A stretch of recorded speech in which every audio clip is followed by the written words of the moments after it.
আসসালামু আলাইকুম প্রিয় দর্শক, অন্য মঞ্চের আলাপ চাইতে আপনাদের সকলকে আমন্ত্রণ জানাচ্ছি। একটা জিনিস আমার মাথায় ঢোকে না, শেখ হাসিনা তো চলে গেছেন গত বছরের 5ই আগস্ট। অনেকে বলেন পালিয়ে গেছেন, যে যার মতো করে বলেন। তারপরেও 13 মাস হয়ে গেল, প্রায় 14 মাস হতে চললো। শেখ হাসিনাকে নিয়ে আপনাদের এত মাথা কেন ব্যথা, এত ভয় পান কেন? এই যে আজকে 26শে সেপ্টেম্বর মানব জমিনে মতিউর রহমান চৌধুরী, মানব জমিনের সম্পাদক, তিনি একটা নিবন্ধ লিখেছেন যে হাসিনার ফেরা এবং আওয়ামী লীগের ভবিষ্যৎ। এবং সেখানে দুইটা প্রস্তাবনার কথা বলা হয়েছে। একটা হলো যে শেখ হাসিনাকে নিয়ে আওয়ামী লীগের পুনর্গঠন সম্ভব না, জনগণ শেখ হাসিনার বিপক্ষে চলে গেছে, শেখ হাসিনার বিরুদ্ধে ট্রাইব্যুনালে মামলা চলছে, এই মামলায় তার সাজা হয়ে যাবে।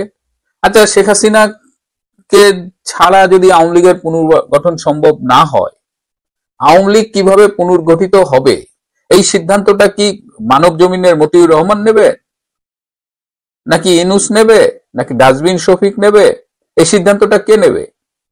আওয়ামী লীগ কিভাবে চলবে, আওয়ামী লীগ রাজনীতিতে ফিরে আসবে কিনা, এই যে একটা ট্রাইব্যুনাল করা হয়েছে।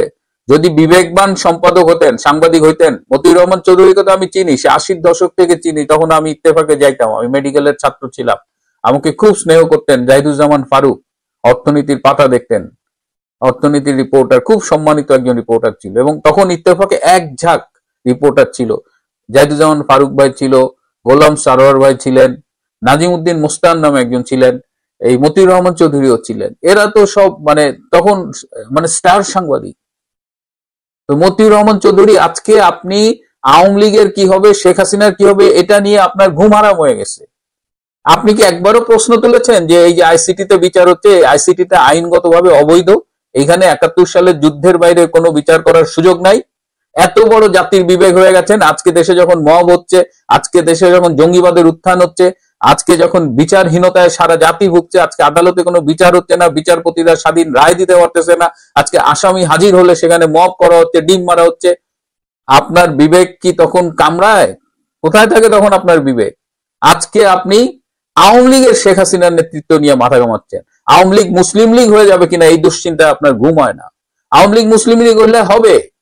আওয়ামী লীগ তো আপনার টাকায় চলে না, আপনার বাপের টাকায় চলে না।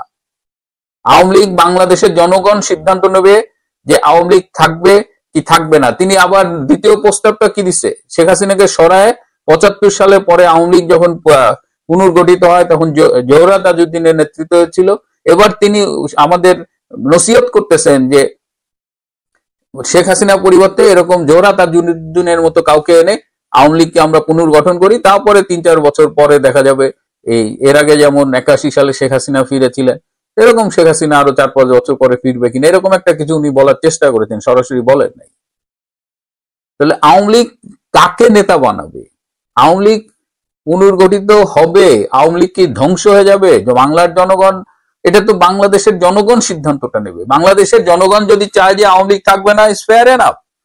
কোন রাজনৈতিক দলই যুগ যুগ ধরে থাকে নাই, 200-300 বছর 400 বছর ধরে একটা রাজনৈতিক দল নাও থাকতেও। আপনাদের এত মাথা ব্যথা কেন মতি ভাই? এত ভয় লাগে? শেখ হাসিনাকে এত ভয় পান? চলে গেছে, এই যে 28 তারিখে তার জন্মদিন, আপনাদের এত ভয় লাগে কেন মতি ভাই? দেশটাকে বেঁচে দিচ্ছেন না, ষড়যন্ত্র করছেন, এত নীতি কথা বলেন, কত ডলার পাইছেন জাতির সামনে বলেন। জাতিকে বলেন যে শেখ হাসিনাকে হটানোর জন্য কত টাকার কন্ট্রাক্ট ছিল আপনার সাথে, ইউএস কত ডলার আপনার অ্যাকাউন্টে ঢুকছে, এগুলো বলেন। লজ্জা করে না আপনার? দেশ বিক্রির জন্য বিদেশের কাছে মাথা বেচা দেন।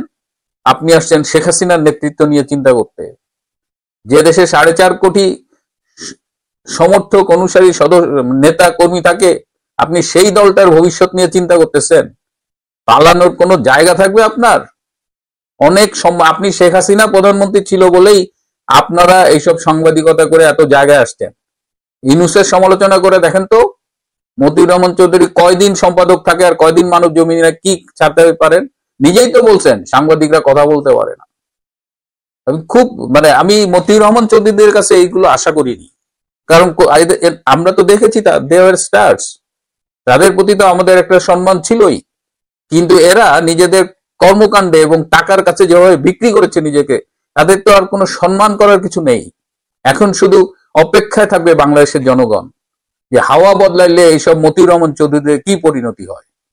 আরো একজন আছে কারওয়ান বাজারের, সে আর এক জাতির বিবেক মাহফুজ, একটা জরিপ ছাপাইছে দেখলাম ডেইলি স্টারে, যে বাঙালিদের মধ্যে বঙ্গবন্ধু এখনো মানে সর্বকালের সেরা বাঙালি, সেরা টপ নাম্বার 1। শেখ হাসিনা একেবারে 0। শেখ হাসিনার পক্ষে কোনো স্কোর নাই। এই জরিপটা কারা করে?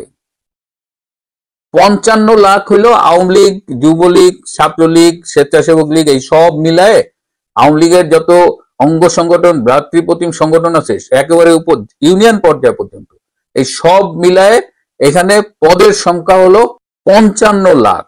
55 লাখ শুধু পদের সংখ্যা। এই পদে যদি আপনি একজন দুজন ধরেন তাহলে তো 55 লাখ পদে 55 লোক, কিছু লোকের রিপিট আছে, তাহলে 45 লাখ লোক ধরি, তারা আমাদের পদ ধারণ করে এই সংগঠনে। আর এই সংগঠনে আপনি শেখ হাসিনার স্কোর 0 করে ফেললেন। বাংলাদেশের জরিপ হয়েছে একটা হাস্যকর বিষয়। আমার দুর্ভাগ্য যে আমার যে পেশা, আমি যে গবেষক বলি, এই গবেষণার একটা অংশ হলো যে জরিপ পরিচালনা করা। এই জরিপের প্রথমত হলো যে আপনার স্যাম্পল সাইজ, কতজনকে আপনি জরিপে ইন্টারভিউ করবেন, এই যাদের ইন্টারভিউ করবেন তাদের আপনি কিভাবে সিলেক্ট করতেছেন, that is the most vital part. আমি ধরেন 5 লাখ লোকের ইন্টারভিউ করলাম, কিন্তু 5 লাখ লোকই বিএনপির সমর্থক, তাহলে ওই জরিপের রেজাল্ট জানেন? সারা বাংলাদেশে মিনিমাম আপনি যদি 400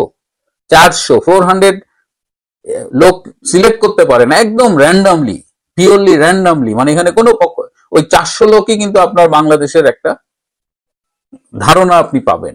তারপরে জরিপের অনেক এই sample size calculation, sample selection, মানে যাদের আমরা ইন্টারভিউ করব, এগুলো বিভিন্ন পদ্ধতি আছে।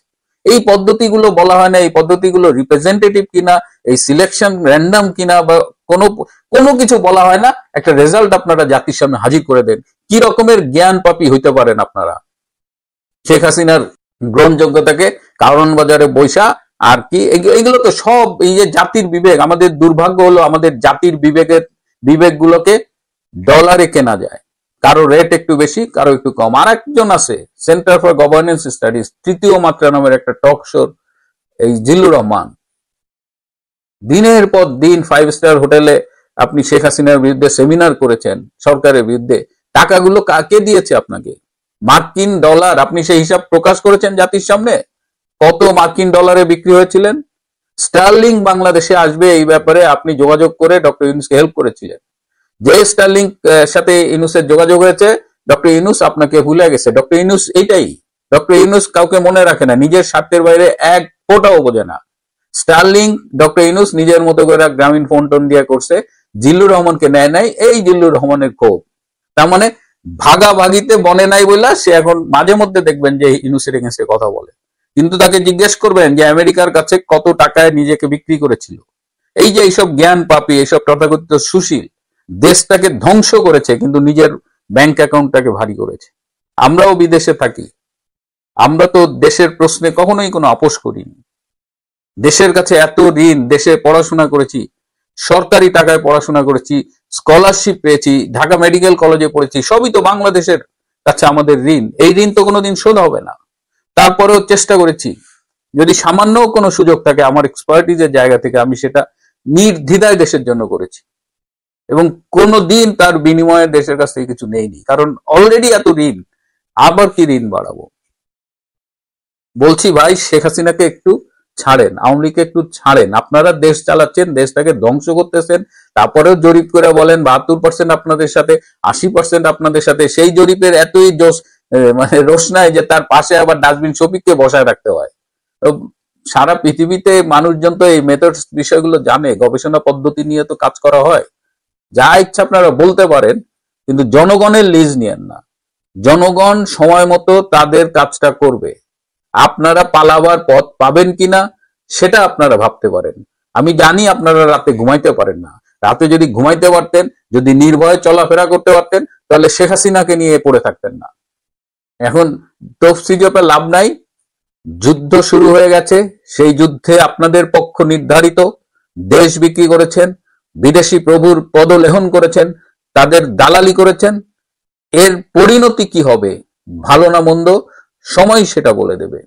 প্রিয় বন্ধুরা, আজ একটু বলতেই হলো, এই কথাগুলো বলা দরকার, কারণ আমরা কিছু বলি না বলে তারা বাড়তে বাড়তে বাড়তে মানে একেবারে আকাশের উপরে উঠে গেছে তাদের মাথা। শেখ হাসিনার ফেরা এবং আওয়ামী লীগ ভবিষ্যৎ নিয়ে আন্তর্জাতিক তত্ত্ব, এই প্রসঙ্গটা নিয়ে আপনাদের সামনে কথা বলবো। এই প্রসঙ্গটি বা শিরোনামটি আমারই একটু মডিফাই করে দেওয়া। এই প্রসঙ্গটি আমি আজকে মানব জীবনের প্রিন্ট সংস্করণে একটি আন্তর্জাতিক তত্ত্ব নিয়ে রিপোর্ট প্রকাশিত হয়েছে। গতকাল অনলাইন ভার্সনে এটি প্রকাশ হয়েছে, আজকে সেটি প্রিন্ট সংস্করণে প্রকাশ হয়েছে। সেখানে বলা হচ্ছে শেখ হাসিনার দেশে ফেরা এবং আওয়ামী লীগের ভবিষ্যৎ নিয়ে আন্তর্জাতিকভাবে চিন্তা ভাবনা করা হয়েছে।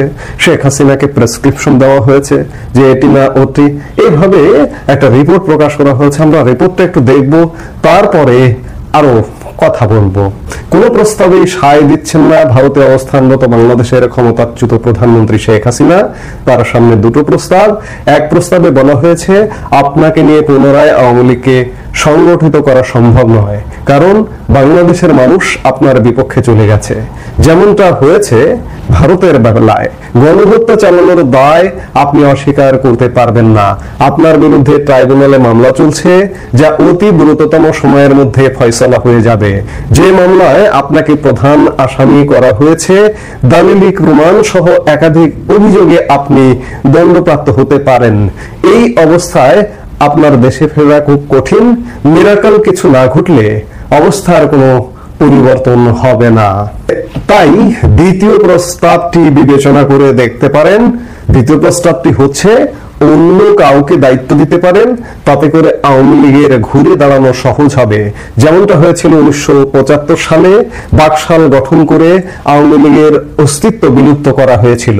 15 আগস্টের পট পরিবর্তনের পর বাকশালের সমাপ্তি ঘটে। প্রেসিডেন্ট জিয়াউর রহমান পুনরায় দল গঠনের সুযোগ দেন। সৈয়দা জোহরা তাজউদ্দিনের নেতৃত্বে আওয়ামী লীগ সংগঠিত হয়। তখনও আপনি ভারতে অবস্থান করছিলেন। এর মধ্যেই 1979 সালে জাতীয় সংসদ নির্বাচন অনুষ্ঠিত হয়। সেই নির্বাচনে আওয়ামী লীগ 39 আসন লাভ করে। তখন সংসদে নেতৃত্ব দেন প্রয়াত অ্যাডভোকেট আসাদুজ্জামান খান। সংসদে আপনার ফেরা নিয়ে বিরতিহীন আওয়াজ তোলেন আওয়ামী লীগের সংসদ সদস্যরা। সব দলের অংশগ্রহণে গঠিত এই সংসদ ছিল প্রাণবন্ত।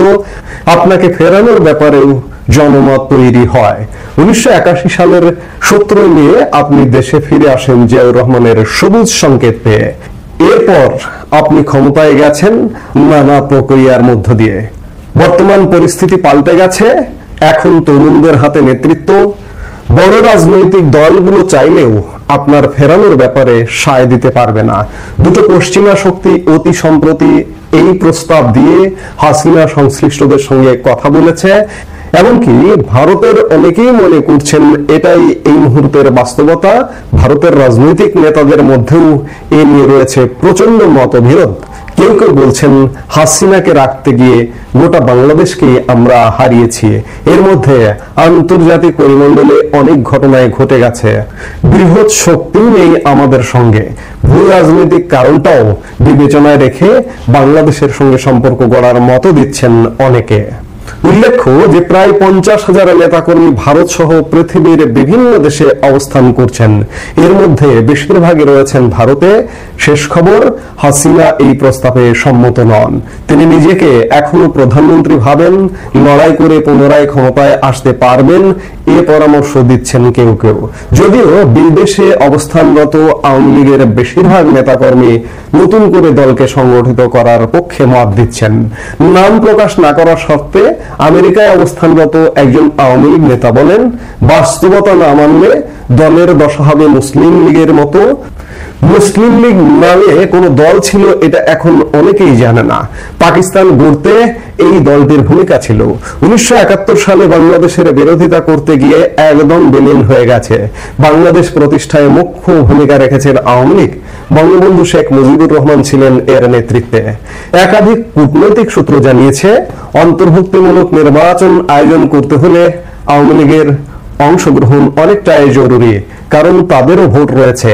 তাছাড়া ভবিষ্যৎ সামনে রেখে অন্তর্ভুক্তিমূলক নির্বাচনের বিকল্প নেই। আওয়ামী লীগের কার্যক্রম এখন নিষিদ্ধ। এই অবস্থায় আগামী নির্বাচনে অংশ নেওয়া তাদের পক্ষে আইনত সম্ভব হবে না। এ কারণে কূটনীতিকরা বলছেন, বিকল্প প্রস্তাব নিয়ে হাসিনার ভাবা উচিত। বাংলাদেশের স্থিতি নিশ্চিত করতে হলে সব দলের অংশগ্রহণ আবশ্যক। ওদিকে রাজনৈতিক পর্যবেক্ষকরা বলছেন, শেখ হাসিনা এখন একটি ছায়ার সঙ্গেই লড়াই করছেন। তিনি মনে করছেন, ডক্টর মোহাম্মদ ইউনূস চলে গেলে তার ফেরাটা খুবই সহজ হবে। ঢাকায় বলা বলে আছে, একটি রাজনৈতিক শক্তির তলে তলে তাদের সঙ্গে যোগাযোগ রাখছে। অভ্যুত্থানের পর এদের এক শীর্ষ নেতা ক্ষমা করার প্রসঙ্গটি সামনে আনেন। 3 সেপ্টেম্বর 2024 এই শীর্ষ নেতা বলেছিলেন, আমরা প্রতিহিংসা ও প্রতিশোধের রাজনীতিতে বিশ্বাস করি না। রাজনৈতিকভাবে আমাদের উপর যারা জুলুম নির্যাতন করেছে, আমরা তাদেরকে ক্ষমা করে দিয়েছি। এটি মানব জমিনের ভাষ্য। মানব জমিনের এই রিপোর্ট বলছে যে আন্তর্জাতিক মহল থেকে শেখ হাসিনাকে দুটো প্রস্তাব দেওয়া হয়েছে, যে আপনাকে বাংলাদেশ এই মুহূর্তে মানছে না, কিংবা নেতৃত্ব অন্য কাউকে দিয়ে আপনার দূরে থাকা, এমন প্রস্তাব দেওয়া হয়েছে। কিন্তু এই রিপোর্টের সাথে বাংলাদেশের বর্তমান প্রেক্ষাপট মিল খুঁজে পাচ্ছি না। কারণটা হচ্ছে, এই আজকে যে মুহূর্তে আমরা কথা বলছি শুক্রবার, এই শুক্রবারেও ঢাকা শহরে কমপক্ষে 20-25টা মিছিল হয়েছে। সঠিক পরিসংখ্যান এখন আমি পাইনি, জানি না যে আসলে কতটা হয়েছে, কিন্তু বিভিন্ন স্পটে মিছিলের ছবি, মিছিলের ভিডিও আমরা দেখেছি। অর্থাৎ আওয়ামী লীগ, শেখ হাসিনার আওয়ামী লীগ যে আবারও জেগে উঠছে, এগুলো তার নিদর্শন। দুদিন আগে ফার্মগেটে এক বিশাল মিছিল থেকে প্রায় 250-র মতো মানুষকে গ্রেপ্তার করা হয়েছে। তারপরেও আজকে শুক্রবার রাজধানীতে খুব বড় ধরনের মিছিল হয়েছে এবং বাংলাদেশের একটা বৃহৎ অংশ বলা শুরু করেছে যে শেখ হাসিনা আসুক, আমরা আগেই ভালো ছিলাম। আওয়ামী লীগ নেতার রেফারেন্স দিয়ে মানব জমিনের এই রিপোর্ট করা হয়েছে। যুক্তরাষ্ট্রে অবস্থানরত বাস্তবতা মানতে বলেছেন আওয়ামী লীগ নেতা। কোন আওয়ামী লীগ নেতা বলেছেন জানি না, কিন্তু বাংলাদেশের বাস্তবতা ক্রমেই ভিন্ন থেকে ভিন্নতর হয়ে উঠছে। ক্রমেই আওয়ামী লীগ প্রাসঙ্গিক হয়ে উঠছে, কারণ প্রাসঙ্গিক না হয়ে তো উপায় নেই। গত 14 মাসে বাংলাদেশের অবস্থা যদি দেখেন, তাহলে কোন বাংলাদেশের বিবেকবান মানুষ, কারো দল করা লাগবে না, বিএনপি জামাত আওয়ামী লীগ কিচ্ছু করা লাগবে না, বিবেকবান মানুষ মাত্রই বলবে যে আমরা একটিকে বিদায় করেছি, একটির দুঃশাসনে অতিষ্ঠ হয়ে বিদায় করেছি, এনেছি কোনটা? তার এই মুহূর্তে যে জাতিসংঘ সফর চলছে সেই সরকার প্রধানের, সেই সফরের বহরটা যদি দেখেন, 104 জন সদস্য নিয়ে তিনি সফর করতে গেছেন জাতিসংঘের একটি ভাষণ দিতে। রাজনৈতিক সরকারকেও হার মানিয়ে ফেলেছে। রাজনৈতিক সরকারের বিশাল মন্ত্রিসভা থাকে, 50-60 জনের মন্ত্রিসভা থাকে, আর 22-25 জনের উপদেষ্টা পরিষদ। এই পরিষদ নিয়ে, এই পরিষদের 7 জন উপদেষ্টা আর 104 জন সদস্য নিয়ে জাতিসংঘে গেছে। এটা কোন পরিষদ? এটা কোন সরকার? কাজেই এই সরকারের উপর মানুষ আস্থা হারিয়ে ফেলেছে, বিশ্বাস হারিয়ে ফেলেছে, এবং এই সরকারের যত দোষ হচ্ছে, সব দোষ বর্তমানে যে রাজনৈতিক দলগুলো আছে তাদের গায়েও কিন্তু লাগছে।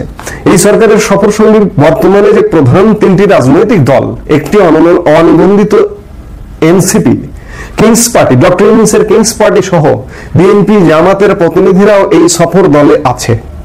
কাজেই কেউ যদি বলেন যে আওয়ামী লীগকে এখন ফেরা বাংলাদেশ মানবে না, ইয়াং জেনারেশনের হাতে দেশ, করুণ অবস্থা আপনারা তো দেখছেন।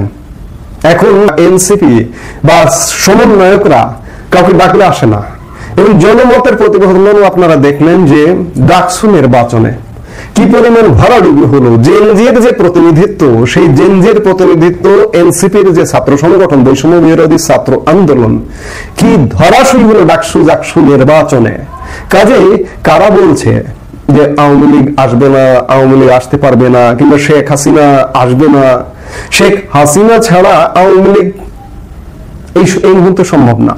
কাউকে হয়তো ভারপ্রাপ্ত দায়িত্ব দিতে পারেন, কিংবা তার জীবনের ঝুঁকি থাকতে পারে, কিংবা তার জীবনের নিরাপত্তাহীনতা থাকতে পারে, সেই হিসেবে তিনি আরো কিছুদিন বাইরে থাকতে পারেন। আমি গতকালকের একটা ভিডিওতে বলেছি, শেখ হাসিনা কিন্তু দেশে আসবার পরিকল্পনা করেছিলেন গোপালগঞ্জ ট্র্যাজেডির সময়কালে। শেখ হাসিনা সেই মানুষ, তিনি হঠাৎ করে কিন্তু পরিকল্পনা করতে পারেন যে আমি দেশে যাব। গোপালগঞ্জ ঘটনার পরে তিনি পরিকল্পনা করেছিলেন, কিন্তু ভারত সরকারের পরামর্শে তিনি সেখান থেকে কিন্তু পিছু হটেন। কাজেই সেখান থেকে পিছু হটেছেন। আগামীর সামনের পরিকল্পনা থেকে যে পিছু হটবেন, ন্যূনতম নিশ্চয়তা পেলে, ন্যূনতম নিরাপত্তার একটা নিশ্চয়তা পেলে তিনি দেশে ফিরবেন। দেশে ফিরে তিনি জেলে যাবেন। আওয়ামী লীগ নেতাদের মধ্যে আলাপ আলোচনা চলছে যে দেশে ফেরার। কে কি বললো, কারা কি বলে, রিপোর্ট কি বলছে, আজকে বাংলাদেশের গণমাধ্যমের রিপোর্ট গুলাও আওয়ামী লীগ বিরোধী। আওয়ামী লীগ বিরোধী একটা রিপোর্ট বা আওয়ামী লীগ বিরোধী একটা মতামত, কিন্তু বাংলাদেশ কিন্তু কোন ক্রমেই বলছে যে আওয়ামী লীগ আসতে হবে, আওয়ামী লীগের নির্বাচনে অংশগ্রহণ করতে হবে, আওয়ামী লীগের অংশগ্রহণ ছাড়া নির্বাচন হবে না। আমি মিছিলের কথা বলছিলাম খানিক আগে, পার্বত্য চট্টগ্রামে সেনাবাহিনী পাহাড় ছাড়ো এমন স্লোগান উঠছে, চট্টগ্রামে মিছিল হচ্ছে, ঢাকায় মিছিল হচ্ছে। কাজেই আওয়ামী লীগের ফেরাটা, এই যে গ্রেপ্তার করো, অ্যারেস্ট করো, ওসি প্রত্যাহার করা হবে, পুলিশের বিরুদ্ধে শাস্তিমূলক ব্যবস্থা নেওয়া হবে, কোনো কিছুতে বাদ সাধা যাচ্ছে না। আওয়ামী লীগের তৃণমূলের কোটি কোটি যে নেতা কর্মী বাংলাদেশে আছে, তারা কিন্তু কোনো বাদ না, কোনো বাদ দিয়ে তাদেরকে আটকে রাখা যাবে না। আমার বারবার মনে পড়ে যায় যে লগি বৈঠা 2006 সালে, তখন বিএনপি, জামাত, অন্যান্যরা সব এক ছিল, সবাইকে পরাজিত করে এমন একটা পরিস্থিতি তৈরি হইলো। লগি বৈঠার পর থেকে শেষে একটা 1-in-1 এলো, 1-in-1 সরকার 2 বছর শাসন করলো, করে একটা নির্বাচন হলো, নির্বাচন হয়ে আওয়ামী লীগ বিপুল ভোটে ক্ষমতায় এলো। এবারও কিন্তু পরিস্থিতি সেদিকেই যাচ্ছে। আপনি যদি ডিপলি ফলো করেন, এই রিপোর্ট দেখে অনেকের হয়তো, অনেক আওয়ামী লীগ নেতার মনেও অনেক হতাশা আসতে পারে যে আওয়ামী লীগ মুসলিম লীগ হয়ে যাবে। কি একজন বলেছেন, না ভাই, মুসলিম লীগ আর আওয়ামী লীগের অবস্থা এক নয়। আওয়ামী লীগ প্রতিনিয়ত জানান দিচ্ছে, প্রতিনিয়ত শব্দ করছে যে আসছে, পথ করে শব্দ হচ্ছে আওয়ামী লীগ আসার। কাজেই আওয়ামী লীগ আসবে। আওয়ামী লীগ ছাড়া বাংলাদেশে ত্রয়োদশ জাতীয় সংসদ নির্বাচন হবে না।